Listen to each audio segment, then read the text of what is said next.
Bonjour, je m'appelle Gilles Espier. L'un des plus grands défis pour un chef, c'est de savoir se renouveler tout en conservant son identité, sa signature. Quand j'invente une recette, il y a donc quelques principes auxquels je me tiens systématiquement. La qualité du produit, la cuisson du produit, l'assaisonnement du produit. Aujourd'hui, je vais partager avec vous mon univers culinaire que je veux inventif et généreux, celui que mes clients viennent trouver dans mon restaurant depuis toujours et qui m'a fait connaître. Bienvenue dans Un Frenchie en cuisine. Alors, comment crée-t-on un menu? C'est assez simple. Le budget, la saison, les amis et surtout votre goût. Alors aujourd'hui, dans notre menu, nous allons faire des petites moules que j'ai trouvées au marché ce matin, qu'on va accompagner avec des cocos. On va en faire une petite salade, on va mélanger les trois saveurs en même temps. Et comme c'est un plat qui ne coûte pas très cher, on va pouvoir se faire plaisir sur le plat principal. Et aujourd'hui, j'ai acheté des côtes de veau, un petit peu épaisses. Alors la côte de veau, excellente, avec des petits légumes à la française. Et encore une fois, avec un petit truc en plus qui fera la différence, surtout au niveau de la saveur des légumes et de la combinaison entre les légumes, le veau et le jus. Et nous terminons avec un pain perdu, recette traditionnelle que tout le monde sait faire, plus ou moins bien d'ailleurs, que l'on servira avec des fruits rouges et une petite boule de glace vanille. Tout d'abord, on va commencer par cuire nos haricots. Alors les haricots, lorsqu'ils sont secs, l'idéal c'est de les faire tremper la veille. Lorsqu'ils sont frais, on les cuit directement. Et là, il n'est pas nécessaire de les faire tremper. C'est assez rapide à cuire lorsqu'ils sont frais, à peu près une 25 minutes. Et lorsqu'ils sont secs, il faut compter, disons, 1 heure, 1 heure et demie. Donc je démarre mes haricots. Je vais ajouter tout de suite, dès le départ... Alors on met toujours de l'eau froide dans les haricots, c'est très important. Pas d'eau chaude. On met le petit bouquet garni. On va ajouter en garniture de mes petits cocos. Alors un oignon coupé grossièrement, en 4 ou 6. C'est pas très important. Une petite carotte qui va nous donner un équilibre avec la cuisson. Très important quand même. Voilà. Et alors, il y a une chose qu'il faut faire, surtout, il ne faut pas mettre de sel dans nos cocos pour la simple et bonne raison qu'il y a une réaction chimique et les cocos ne cuiront pas. Donc surtout, ne mettez pas le sel. Le sel, il faut le mettre seulement en fin de cuisson, une fois que les haricots sont cuits. Maintenant, un petit peu de poivre. Et là, on cuit tout doucement nos cocos pendant 1 heure et demie à peu près. Maintenant, on va passer à la cuisson de nos moules. Celles-ci, elles sont déjà lavées. J'ai déjà lavé les moules. Mais il y a une chose importante dans les petites moules. Il y a une petite barre comme ça qu'il faut enlever. N'hésitez pas à les laver 3 fois, voire 4 fois. Tant que l'eau sera un peu sale, il faut continuer à les laver. Pourquoi? Parce que c'est le sable qui s'en ira de vos moules. Alors, pour cuire nos moules... Et donc, je rajoute du vin blanc dans mes moules. Voilà. Un petit peu d'eau fraîche dedans. Très important que le vin blanc, ce soit du vin blanc sec. Parce qu'on va faire un plat qui aura beaucoup de personnalité. Il faut que notre bouillon soit bien sec. Un peu de poivre. J'ai mis 2 petites feuilles de laurier. Très important pour le parfum. Et là, je démarre mes moules. Je vais les laisser cuire pendant à peu près 5, 6, 7 minutes en les mélangeant régulièrement de façon à ce que toutes les moules puissent s'ouvrir en même temps. Donc là, maintenant, je vais attaquer ma mayonnaise. Un torchon que je vais d'ailleurs humidifier parce que ça va empêcher le bol de bouger pendant que je fais ma mayonnaise. C'est plus facile, c'est plus pratique en tout cas pour pouvoir travailler. Alors, pour 1/4 de litre d'huile, il faut un jaune d'œuf. Ne mettez surtout pas trop de jaune d'œuf, auquel cas, la mayonnaise, elle ne pourra jamais être serrée.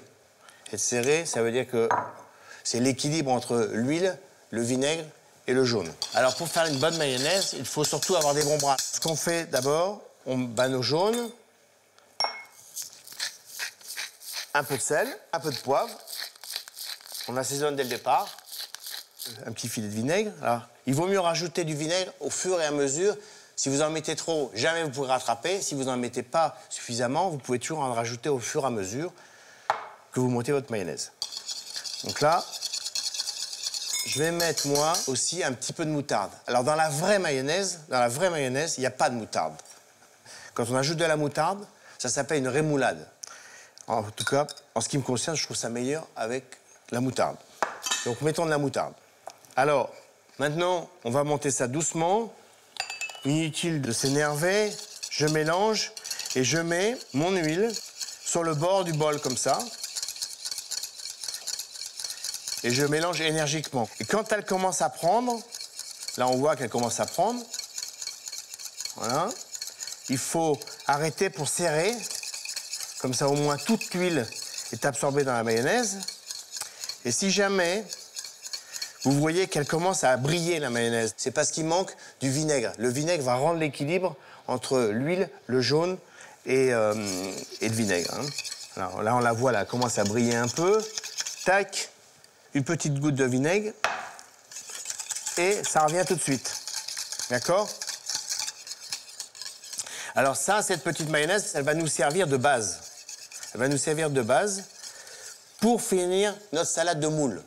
Et j'utiliserai un petit peu de jus pour détendre ma mayonnaise et assaisonner après mes cocos avec mes moules. Il faut les mélanger, les moules. Hein. Vous voyez, elles sont belles, là. Là.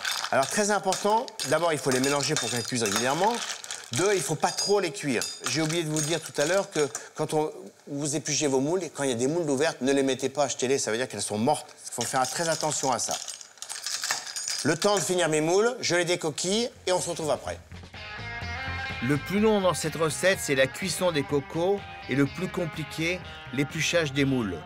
Choisissez des moules de bonne qualité avec la coque bien fermée et n'oubliez pas de les laver plusieurs fois à l'eau froide. Après qu'on ait débarrassé nos moules et qu'on les ait épluchés, on va passer notre jus. Alors pour passer le jus de moule, il faut faire très attention. Parce qu'on ne met pas le fond, hein, pour ne pas prendre de risques. Et là, on a beaucoup de jus, là, parce que les moules rentrent beaucoup. Et maintenant, je vais préparer un peu de ciboulette et un peu de persil pour la finition, aussi bien pour le goût que pour la couleur. On va ciseler le persil.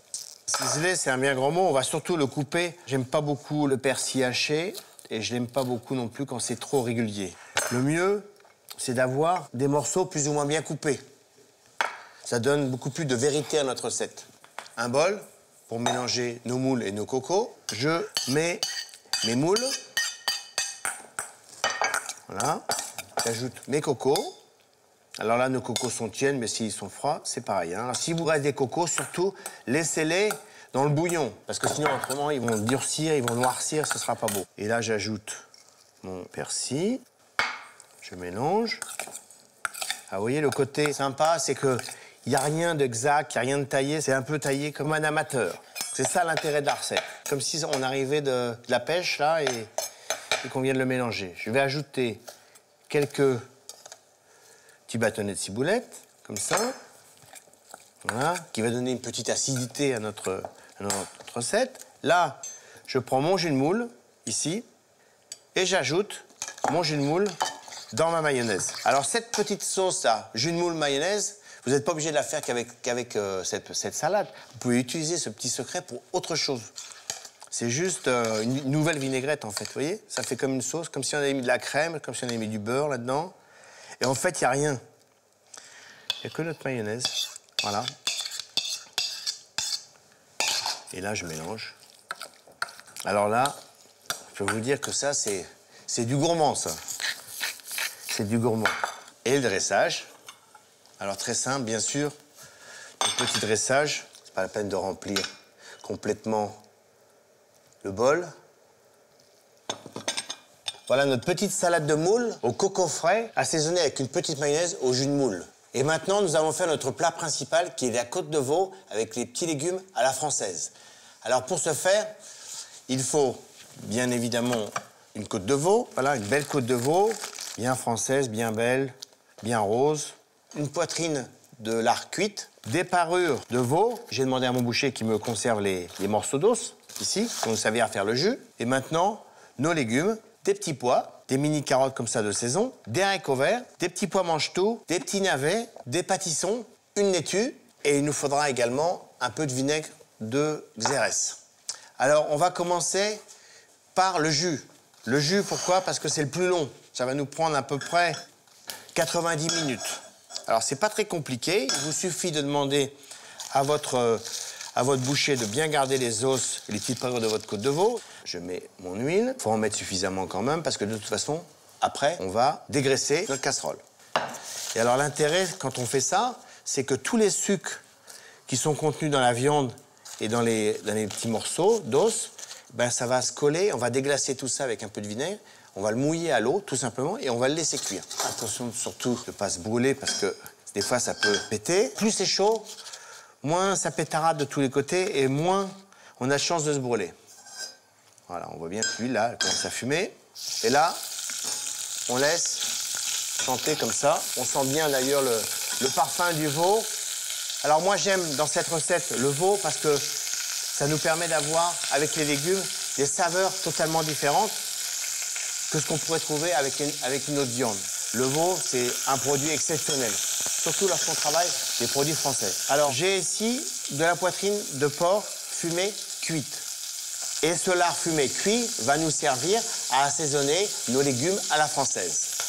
Il faut prendre son temps, hein, quand on veut faire un bon jus. De toute façon, quand on veut faire de la bonne cuisine, ça prend du temps et de la patience. Et là, maintenant, je vais faire bouillir de l'eau. Cette eau va nous servir à cuire nos légumes. Alors, saler mon eau. Quand on cuit des légumes, il faut toujours bien saler l'eau, c'est très important. Autrement, les légumes n'auront pas de goût, bien évidemment. Et rajouter du sel après, ça ne donne pas la même chose. Faisons bien les choses comme il faut dès le départ. Donc là, on voit bien que les petits morceaux de veau commencent à caraméliser. Il y a une particularité avec le veau, c'est qu'il y a un goût sucré qui se dégage quand il est bien rôti comme ça, qu'on trouve sur aucun autre animal. Des petites carottes qu'il faut passer à l'eau, ici. Et ensuite, il n'y a pas besoin de les éplucher. Moi, je suis pour utiliser les légumes le plus naturellement possible. Donc là, on les a lavés. Il n'y a pas de sable dedans. Surtout quand c'est des petites carottes comme ça de printemps. Printemps-été, il faut se faire plaisir. Non seulement on gagne du temps, mais au niveau saveur, c'est nettement meilleur. Je vais rectifier, couper ça un peu. Un petit peu pour ce du bout, là, que ce soit joli. Ici. Donc voilà, nos carottes finies. Là, je vais utiliser des petits pâtissons que l'on va faire cuire également à l'eau bouillante salée. Les navets, là, il faut faire attention dans les petits navets d'été parce qu'on ne les épluche pas. Alors, certaines personnes les épluchent. Moi, je ne les épluche pas parce que j'aime bien garder, un, la couleur et deux, la saveur. Les haricots verts, sur lesquels on a enlevé juste le petit pédoncule en haut, là, comme ça, et on a gardé la queue. Alors, pourquoi on a gardé la queue? Parce qu'on dit souvent qu'il faut éplucher les haricots verts, enlever les queues, etc. Si on est obligé d'enlever ça, c'est souvent parce que le haricot vert est soit trop gros ou soit pas suffisamment frais.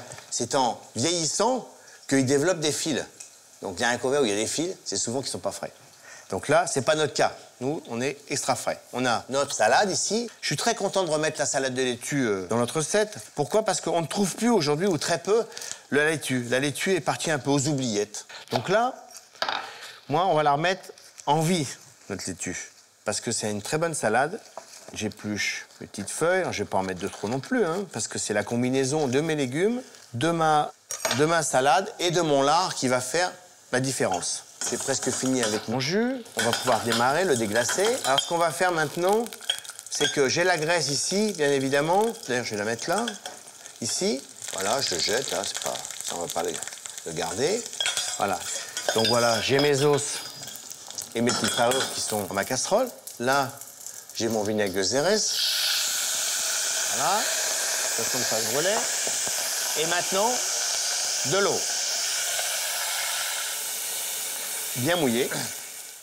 Donc là, je mets mon jus à cuire pendant à peu près 90 minutes. C'est le temps qu'il faut pour que les os soient cuites et la viande également, de façon à ce qu'on ait un parfum plutôt exceptionnel avec notre jus. Nous allons commencer la cuisson de nos légumes. Donc l'eau bouillante salée, j'ajoute mes légumes.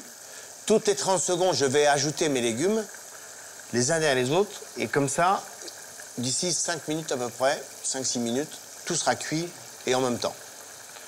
Donc là, j'ajoute gentiment mes navets. Pendant ce temps-là, je vais m'occuper de mon lard, fumé, cuit. Il faut juste enlever voilà, la couenne, ici, comme ça. Hein, ça s'appelle la couenne. Alors, le lard sert à donner du goût aux légumes, à apporter un mélange qui va être subtil avec le veau et nos légumes. Donc, c'est pas pour qu'on sente que le lard. Donc, il faut pas en mettre beaucoup, suffisamment, mais pas trop. Et il faut qu'il soit coupé finement. Finement parce qu'il faut qu'il fonde dans la bouche en même temps que l'on mange nos légumes. C'est pas très compliqué, mais il Il faut juste que ce soit fait comme il faut. Là, maintenant, je vais ajouter dans mes légumes mes haricots verts. Je vais pouvoir mettre mes petits pois mange-tout qui cuisent quasiment en même temps. Et je finirai par mes petits pois et mes pâtissons qui, eux, n'ont quasiment pas besoin de cuisson puisque les pâtissons, c'est la même famille que le concombre, donc ça cuit très très peu, c'est juste ébouillanté, à peine ébouillanté. Donc je vais finir de couper mon lard en tout petits lardons, voilà. Et c'est à peine... c'est presque une chiffonnade. Une chiffonnade, c'est coupé très très fin comme ça, voilà. C'est presque une chiffonnade de lard.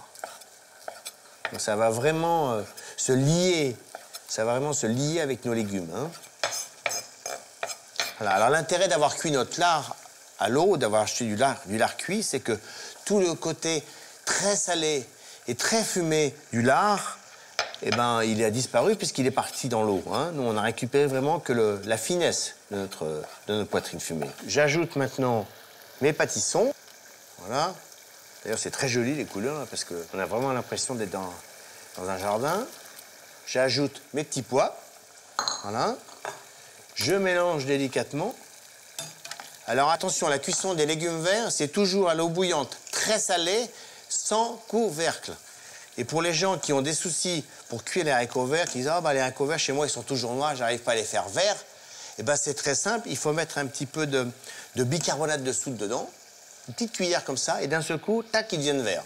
Alors, aussitôt cuits, les légumes, il faut les tremper dans l'eau froide avec des glaçons, si possible, parce qu'on va, encore une fois, on va stopper la cuisson, ce qui permettra de garder la saveur de nos légumes. Et on va fixer les couleurs sur nos légumes, parce que souvent, les gens qui n'aiment pas les légumes, c'est parce qu'ils n'en ont jamais mangé de bon. Et quand on voit des légumes comme ça donne envie. Moi, j'insiste beaucoup sur la cuisson des légumes et sur la saveur. L'assaisonnement, c'est autre chose. Vous pouvez ajouter plus ou moins salé, pas de sel, etc. Ça, c'est un petit peu... Chacun fait sa petite salade. Mais la fraîcheur et la cuisson des légumes, c'est très, très important pour les enfants et pour tout le monde. Moi, je vois bien, mes enfants, c'est pareil, hein, ils adorent les légumes, à condition qu'ils soient cuits juste, pas trop cuits. Nous allons attaquer la cuisson. C'est celui-là qui marche le mieux, je pense. Donc là, un sautoir et la fameuse côte de veau. Alors, la côte de veau, vous voyez, elle est épaisse, elle a fait un demi-centimètre, 1 centimètre. Si jamais elle est très épaisse, il faut la finir de la cuire au four. Donc, je laisse chauffer mon sautoir et je vais égoutter mes légumes. Encore une fois, on ne laisse pas les légumes à tremper dans l'eau trop longtemps. Pour la simple et bonne raison, c'est qu'ils vont se gorger d'eau. C'est pas du tout le but de rechercher. Voilà nos légumes. Ils sont très beaux, on va les laisser se reposer comme ça et s'égoutter. Je mets mon huile dans ma casserole bien chaude. Du sel, du poivre. Alors, on peut mettre du poivre concassé également, hein. Moi, j'aime bien le poivre concassé, ça croque un peu sous la dent et ça dégage des saveurs qu'on ne trouve pas nécessairement quand il est trop fin. Donc là, ma poêle est bien chaude. Je démarre. Alors, mes côtes de veau, le temps qu'elles cuisent, 5-10 minutes et on se retrouve tout de suite après. Vous avez donc commencé par faire un jus de veau. Encore une fois, n'hésitez pas à en faire suffisamment. C'est excellent avec un poisson, par exemple. Vous faites vos légumes juste cuits en les sondant avec un cure-dent et en les plongeant ensuite dans un bac d'eau glacée. Vous lancez vos côtes de veau qu'il faudra laisser reposer quelques minutes après la cuisson. C'est très important.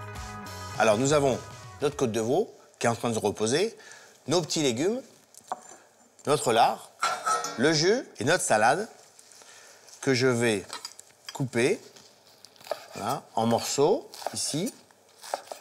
Donc, je finis de couper ma salade. Je vais passer mon jus de veau. Mon jus de veau est bien passé. Alors, surtout, hein, quand on cuit la côte de veau, il ne faut pas jeter ce qu'il y a dans le fond de la casserole, parce que toute la saveur de la côte de veau est dans le fond, là. Toutes les sucs de viande sont restés collés dedans. Alors maintenant, nous allons mélanger notre petit jus dans notre casserole, faire en sorte que tous les sucs de viande soient décollés. Je vais ajouter le petit jus des côtes de veau qui s'est égoutté, hein, pendant que la viande reposait, n'est-ce pas? Il faut absolument laisser reposer la viande, quelque viande que ce soit d'ailleurs, pendant 5-6 minutes avant de manger pour plein de raisons. D'abord, vous allez détendre les chairs et tout le sang va rentrer à l'intérieur. Et ça vous évitera, à partir du moment où vous coupez votre viande, d'avoir tout le sang qui coule dans l'assiette, ce qui arrive régulièrement. Et c'est pas du tout agréable. C'est juste parce qu'on a cuit la viande, on l'a servi immédiatement et c'est pas ça du tout le but recherché. Hein. Donc là, vous voyez, j'ajoute mon lard dedans. Je mélange. Alors là, il y a vraiment un échange, un phénomène d'osmose, c'est-à-dire qu'il y a un échange entre le jus de veau, les légumes, le lard, tout se marie ensemble. Voilà. Là, je vais ajouter au dernier moment mes petites feuilles de salade. Et là, maintenant, on va dresser notre côte de veau. Donc voilà, maintenant, on va faire quelque chose de beau. On va pas faire un truc minable, surtout. Quelque chose de très sympa, d'appétissant et de léger en même temps. Un léger parce qu'il n'y a ni crème ni beurre dans notre recette. Hein. C'est uniquement du jus de veau, de l'eau, des légumes, du lard, du veau. Très simple, très bon. Très frais et très de saison en plus. Donc là, ma côte de veau, je coupe comme ça. Ici. Alors le gras de veau, c'est très bon. Le gras, ça apporte le goût. Pas de gras, pas de goût. Donc voilà, notre os. Ici, nos légumes. Alors j'ajoute un petit peu de tous les légumes. Plat quand même plutôt traditionnel. Hein. Les légumes à la française, c'est vraiment la grande cuisine traditionnelle française, comme son nom l'indique. Donc nous, on a revisité surtout ce plat par la légèreté. Et là, je mets mon jus. Alors, la qualité du produit se suffit à lui-même. Il n'y a pas besoin de rajouter 50 000 choses dans cette recette. Donc voilà, notre côte de veau avec les petits légumes à la française. Nous allons maintenant passer à notre dessert, le traditionnel pain perdu aux fruits rouges et à la vanille. Alors pour faire cette recette, il nous faut bien entendu du pain, des fruits rouges, un morceau de beurre, du lait, à peu près un demi-litre, 2 œufs, du sucre, du miel, 2 gousses de vanille et un tout petit peu de farine. On va faire ce qu'on appelle le lait de poule. Alors le lait de poule, c'est des œufs entiers. Alors à peu près pour 3 tranches, 4 tranches de pain, c'est à peu près ce qu'il faut. Hein. Donc 2 œufs entiers qu'on va battre tranquillement. Voilà. Pour casser les blancs comme ça. C'est pas la peine non plus de fouetter de trop. Là, je vais ajouter le miel, 2 cuillères à soupe, dirons-nous. Hein. Alors si vous n'aimez pas le miel, vous n'en mettez pas. Hein. Vous pouvez mettre directement que du sucre, il n'y a aucun problème. Voilà, je mélange, parce que je vais rajouter un peu de sucre après, et pendant la cuisson, ça nous servira à faire la caramélisation de notre pain perdu. Et là, j'ajoute le lait, voilà, et ça nous fait le lait de poule. Et là, je vais ajouter mes bâtons de vanille, je vais extraire le maximum de saveur de mes bâtons de vanille. Je mélange gentiment, voilà. Donc maintenant, on va tailler le pain. La façon dont on va tailler le pain a toute son importance. Pourquoi? Parce que je vais tailler mon pain en biseau, comme ça. Parce qu'à partir du moment où il va rôtir, on va pouvoir le retourner de chaque côté. On a notre morceau de pain. Et là, c'est une opération qu'on peut faire 1h30, 2 heures à l'avance. Donc, comme ça, on est tranquille. Et le pain a le temps de s'imbiber tranquillement avec notre marinade. Voilà, on met une petite gousse de vanille. Non seulement il va être parfumé avec la vanille, parfumé de miel, et parfumé avec le lait et les œufs. Alors, c'est une opération qui prend un peu de temps. En fonction du pain, c'est-à-dire plus le pain est sec, plus ça prendra du temps, évidemment. Moi, je me suis un petit peu avancé. Je vais vous montrer ce que j'ai fait. L'important de la marinade, c'est qu'il faut que le pain soit imbibé du lait de poule, mais que la croûte reste moelleuse, mais un peu ferme. Ça, c'est la chose la plus compliquée dans l'histoire. Donc, ici, une fois que c'est fait, très délicatement, vous allez prendre avec une spatule, comme ceci, le pain, et vous allez l'égoutter sur une grille, voilà. pour enlever l'excédent de lait qui va s'égoutter tranquillement. Ça, c'est une opération qu'on peut faire, je vous dis, même une demi-heure, 1 heure avant de manger, avant de faire notre pain perdu. Le pain perdu, c'est une recette qui a été bien faite, mal faite, tout le monde l'a faite dans le monde entier. Là, on va faire un vrai pain perdu, nous. On va mettre maintenant un petit peu de farine. La farine, qu'est-ce qu'elle va faire? Elle va nous permettre de souder les tranches de pain ensemble lorsqu'on va les faire rôtir. Et là, il ne faut pas mettre beaucoup de farine, juste un petit peu pour dire... Voilà, ça va se lier ensemble. Voilà. Donc, je prends ma tranche, je la retourne ici. Je fais cuire gentiment ma tartine. Là-dessus, j'ajoute un petit peu de sucre.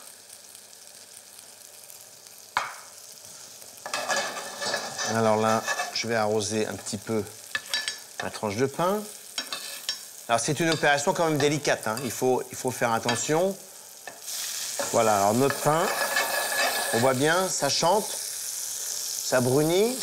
Hein. Alors, vous n'avez peut-être pas la chance de le sentir, comme moi, mais je peux vous garantir que là, ça va être beau, ça. Alors, on va le laisser cuire, à peu près, pendant 4-5 minutes, hein, tranquillement, et ensuite, on va le retourner, et on va l'arroser, on ajoutera ensuite la vanille. Après quelques minutes de cuisson, vous rajoutez les bâtons de vanille sur le pain perdu. Ainsi, ils vont rôtir et parfumer le dessert pendant sa cuisson. On le voit bien, là. Le pain perdu, comment il est gonflé. Il ressemble presque à un soufflé. Voilà, il est devenu léger, appétissant. Alors, maintenant, on va le dresser. C'est une opération délicate, c'est très chaud. Et là, maintenant, je vais ajouter mes petits fruits rouges. On peut en mettre un petit peu comme ça. Là, c'est une question de goût, une question de saison. Alors, si on n'aime pas les fruits rouges, on met autre chose. Mais qui n'aime pas les fruits rouges, n'est-ce pas? On peut mettre des figues, par exemple. C'est quand c'est la saison des figues. Et là, pour couronner le tout, on va mettre une boule de glace vanille. Là, on va faire les quenelles de glace vanille. Voilà.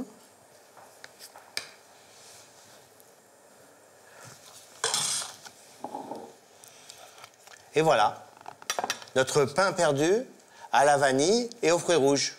Et un petit rappel sur notre menu du jour, une salade de moule avec les cocos, assaisonnée avec une petite mayonnaise au jus de moule, une côte de veau avec les légumes à la française, une recette traditionnelle remise au goût du jour, et un excellentissime pain perdu aux fruits rouges avec une boule de glace vanille. Et vous pouvez retrouver toutes mes recettes sur le site de Cuisine Plus, et moi je vous dis à très vite. Salut!